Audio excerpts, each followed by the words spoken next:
intelectual y valorativa, dirigida a descubrir su significado, su sentido, a través de los datos o signos mediante los cuales ésta se exterioriza, o sea, mediante sus enunciados, mediante sus enunciados lingüísticos, ¿no es cierto?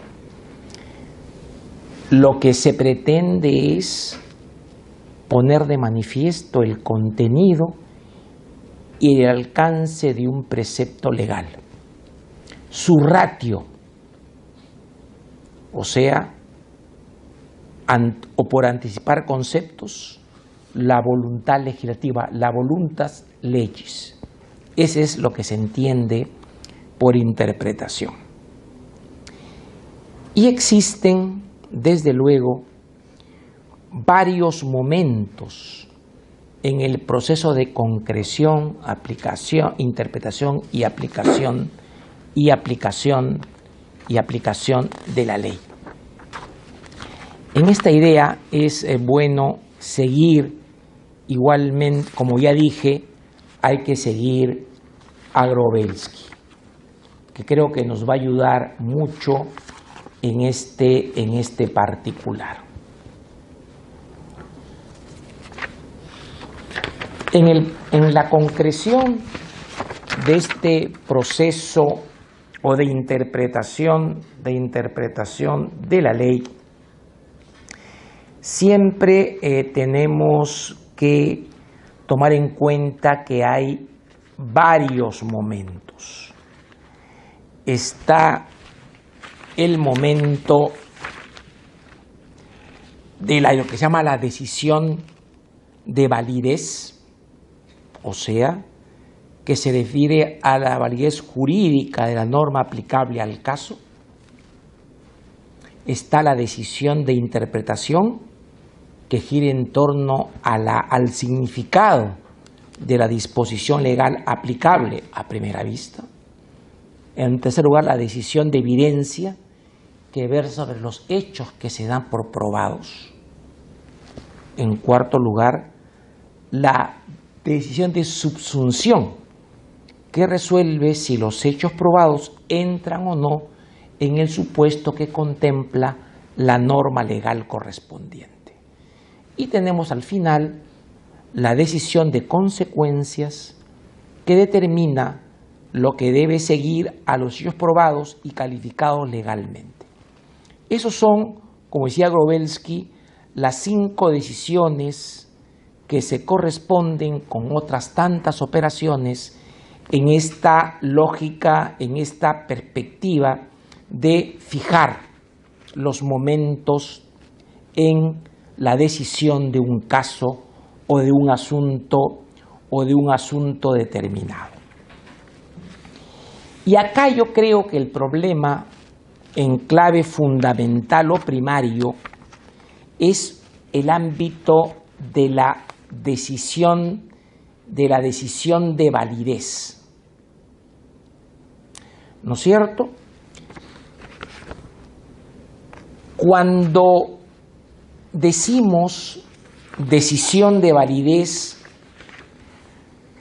lo que tratamos de determinar es sustancialmente si esa norma que está en discusión es una norma que es compatible con el ordenamiento jurídico. Si existen otras normas que regulan el mismo supuesto, entre otras circunstancias interesantes. Comprobar si la autoridad de la que emana tenía el poder legítimo para dictar estas normas vinculantes. Segundo, dice por ejemplo Unzueta, comprobar que esta norma no haya sido derogada. Tercero, comprobar que no sea incompatible con otras normas del sistema. En el presente caso, la división de validez es determinar si la ley 27.379 había sido abrogada o no corresponde su aplicación porque colida con el ordenamiento del nuevo Código Procesal Penal. Punto. Esas son las dudas, los dilemas que hemos resuelto, que hemos dado una respuesta en el acuerdo plenario correspondiente. Hemos concluido que se trata de una ley procesal penal especial en relación con la ley procesal penal general, que es el Código Procesal Penal. Y es especial porque cubre un ámbito preciso de delitos con determinadas circunstancias y, en segundo lugar, que solamente está referida a una fase o subfase del procedimiento penal. Nada más que eso. Y decimos que no está derogada por una razón secuencial muy clara, de que esa norma del año inicial de 2000 ha venido siendo modificada el 2007 y el 2013, cuando ya estaba en vigor el Código Procesal Penal. Como saben ustedes, y es todo una indicación, que según el propio Código Procesal Penal, la etapa de investigación preparatoria puede, no siempre, puede tener dos subfases o dos períodos. Uno a nivel de juicio de imputación preliminar y otro a nivel de juicio de imputación formal. La primera es las diligencias preliminares y la segunda ya es propiamente la investigación preparatoria formalizada. La primera se requiere para su materiales, lo que algunos guachafos llaman evidencia material, ¿no es cierto? Esa palabrita ya del mundo anglosajón se ha metido en unas últimas recientes reformas del código, ¿no? Hablan de esa expresión, utilizan esa expresión evidencia, cuando es una expresión propia de nuestro derecho eurocontinental. Pero en fin, hay unos que creen que utilizando esa palabra son más cultos, ¿no? Cuando sencillamente están fuera del recinto. Muy bien, fíjense, las diligencias preliminares sirven para que se realizan solamente actos urgentes o inaplazables. Lo que no puede dejar de hacerse y es urgente, rápido, para cubrir esta expectativa inmediata. Y que la dice el apartado 2. Esto determina pues que no puedes hacer diligencias preliminares con un plazo, que es el plazo, porque esta diligencia tiene un plazo propio, ¿no? Tienen un plazo propio, que está indicado, si mal no me acuerdo, en el artículo 334, numeral 2, 60 días salvo detención. Plazo distinto el fiscal según características, complejidad y circunstancias. Sí, pues, pero ese características no puede ser pues homologar a lo que es la otra, porque ¿qué es lo que te da un sentido de, acá digo la palabra correcta, de razonabilidad o de no arbitrariedad? Que son diligencias urgentes, inaplazables, para garantizar la presencia y los presupuestos materiales para una inculpación formal. Ese es el tema importante. Imputación existe, la imputación es un factum, no es un hecho jurídico, es un factum. Y uno se siente imputado, se es imputado desde el momento en que se te cita y desde el propio interrogatorio fluye que directa o indirectamente, clara o crípticamente, se te está atribuyendo una presunta conducta delictiva. Y ahí tienes el derecho de defensa, que ese modo de entender, diferente a códigos de otros países y doctrinas de otros países, nuestra Constitución establece que desde el momento de la citación, que tienes derecho. ¿Cómo vas a tener derecho de defensa si tienes que defenderte de un cargo? Pues no te defiendes de la nada. No hay defensa sin cargo, sin imputación. La imputación puede ser preliminar, puede ser inicial o puede ser formal. Entonces, pues que no me vengan de que no hay diferencias. Y que esto, y menos en una lógica que además en criterios hermenéuticos tiene que jugar mucho la funcionalidad del sistema, ¿no es cierto? ¿Por qué es necesario dictar una medida como estas? Porque en determinados casos concretos, bajo una evaluación concreta,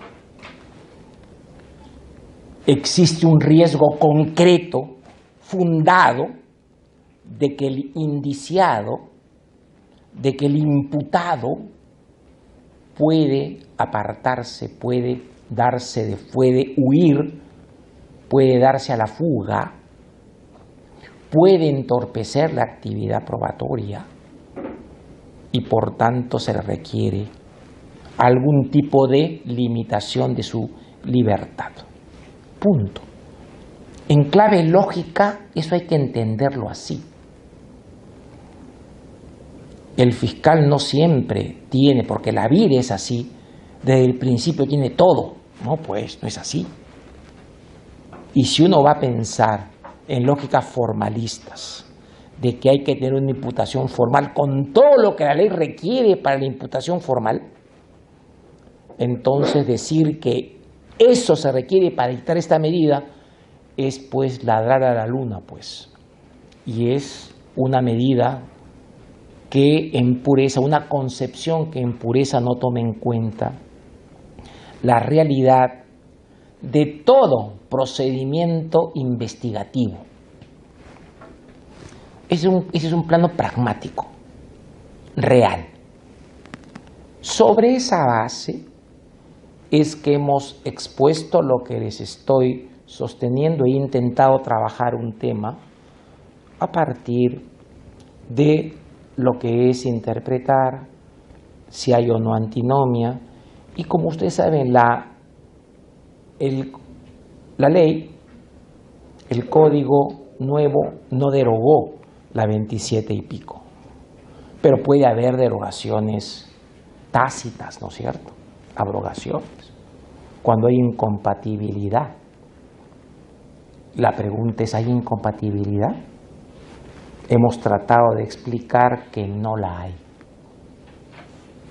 Esto solamente es dado para determinados delitos bajo determinadas circunstancias y solamente para las diligencias preliminares. Ya con el proceso con la inculpación formal, tras la disposición, ya uno tendría que aplicar el nuevo código, el código, a los efectos de pedir que esta medida continúe en los términos que el código establece. Pero siempre digo algo, insisto mucho para las prórrogas, ¿ya? Para cualquier prolongación de una medida que restringe un derecho fundamental. Tiene que haber siempre, en primer lugar, que las bases fundamentales que en su momento dieron lugar a la dictación de la medida permanezcan. O sea, que haya prueba o lo que se llama intervención indiciaria hablando en sentido eurocontinental, indicio de criminalidad a un nivel de sospecha suficiente, reveladora según los casos. Eso tiene que haber. Y luego que el peligro subsista. Porque el peligro es lo que te otorga legitimidad a la decisión. ¿Ya? Porque no sería pena anticipada, pues, ¿no? Sería una medida arbitraria. ¿No es cierto? Pero luego la contraparte, ¿cuál es? No solamente hay que analizar esto, sino un juicio de contraste en función a una exigencia institucional, siempre y cuando el fiscal ha sido diligente, no ha generado tiempos muertos, porque no se trata de continuar limitando un derecho fundamental si el fiscal en su momento no fue diligente haciendo lo que debe hacer. Esto no es para superar la negligencia, no. La medida es para garantizar la sanidad, la integridad del proceso. Creo que esos son los puntos que son más destacables en el tema y por tanto ahora estoy a su disposición. Preguntas sobre este acuerdo u otro que ustedes quieran o a cualquier otro tema para los efectos de continuar con el esclarecimiento, con las críticas, porque las críticas bienvenidas, las críticas al viento libre. Es una sociedad libre y desde luego todos somos falibles, podemos equivocarnos, de hecho mucho el tema es que la cuota de error no sea tan grande, porque eso te da. Y como diciendo siempre, hay que decirnos a todos los jueces, sobre todo, que somos mortales, ¿no? Que podemos equivocarnos y podemos incurrir en error. Y por eso que las discusiones académicas son de lo más importante y lo más saludables. Gracias. A su disposición. Doctor, buenas noches. Muchas gracias por su ponencia. Dos interrogantes. La primera, por favor, si nos pudiese escribir el nombre de los autores que usted ha señalado que usted ha aplicado sobre la interpretación de la ley. Y la segunda, bueno, sí, sobre el tema que usted acaba de mencionar sobre la sanidad y la integridad del proceso. Muy bien. Fíjense, obviamente que sobre el derecho la bibliografía es inmensa, ¿no? Yo lo que ahora he traído, en primer lugar, sobre el tema de antinomia, sobre el tema de interpretación. Hay un autor que tiene es Lecciones de Filosofía del Derecho, que es Juan Igartua Salaverría, un vasco, como ustedes entenderán, que trabaja muy bien el tema. Hurtado Pozo, en su manual, pues es en interpretación, creo que es de los más finos y rigurosos en la materia. He utilizado a García Pablos de Molina, que es un libro publicado en Perú sobre su derecho penal, y desde luego de los dos grandes filósofos, que es Tarello, La interpretación de la ley, están en castellano, por si acaso. Luego está Grobelski sobre el hecho y el derecho en el derecho. Es un filósofo polaco de altísimo nivel, ¿no es cierto?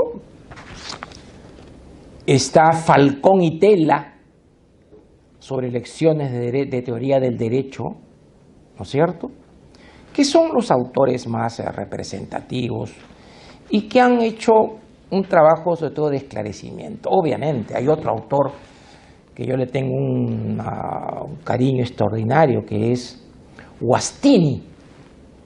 Guastini tiene un libro de teoría del derecho y derecho constitucional.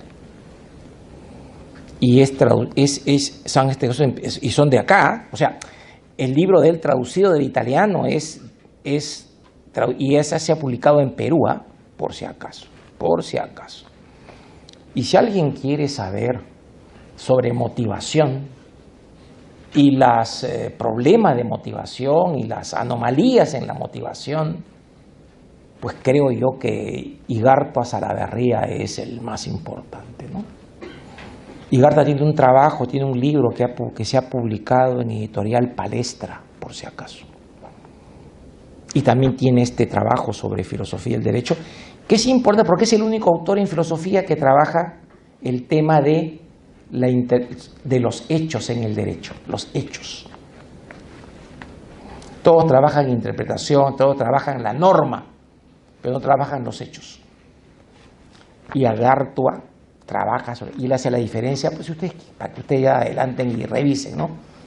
Una cosa es motivación incompleta y otra es insuficiente, que es diferente.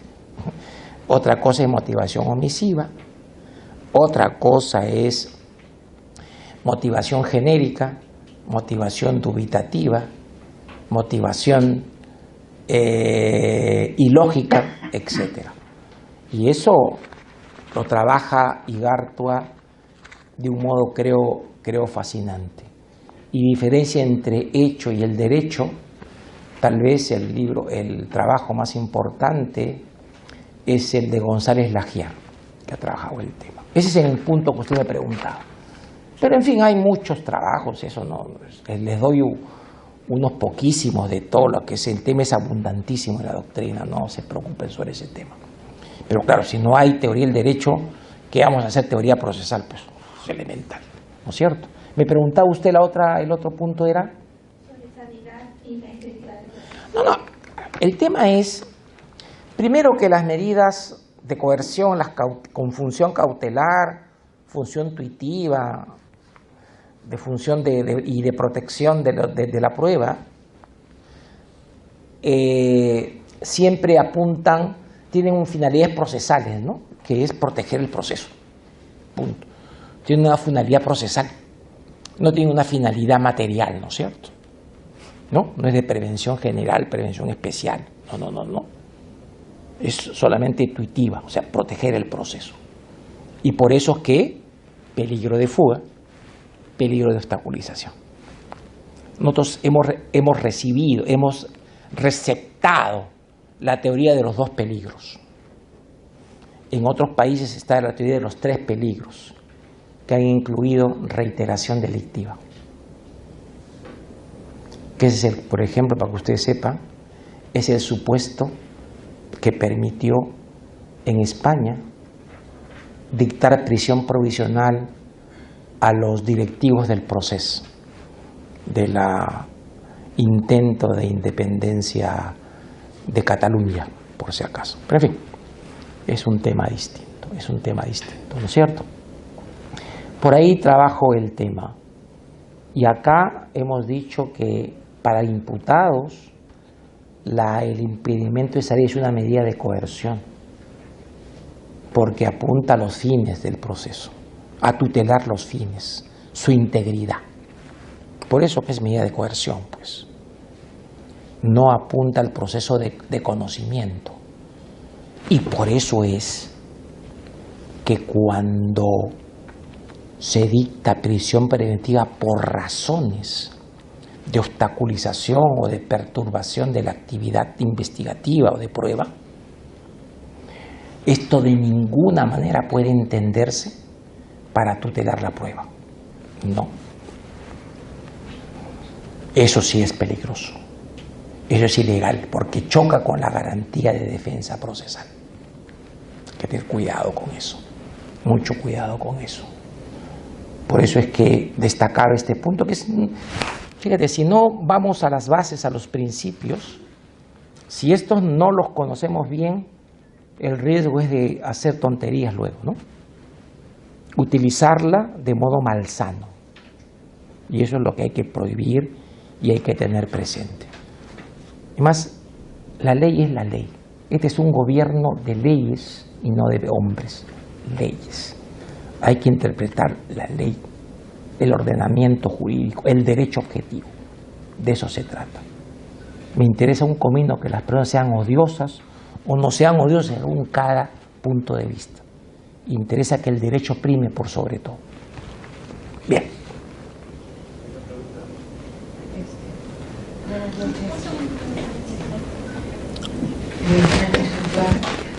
Respecto a lo que usted señaló, la necesidad de que, o mejor dicho, de la no necesidad de llevar a cabo una audiencia y que esto es inaudita paz, ¿también es aplicable con el nuevo código? No. La ley 27399 así lo dice. Así lo dice. Punto. Lo dice la ley.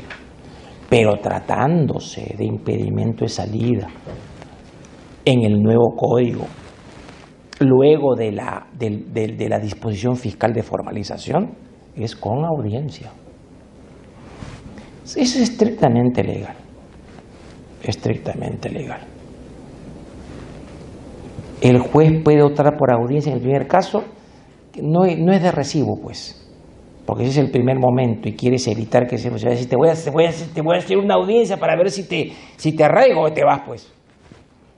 Tampoco, ¿no? O sea, lo primero es sentido común, ¿no? Sentido común de las cosas. Pero está en la ley.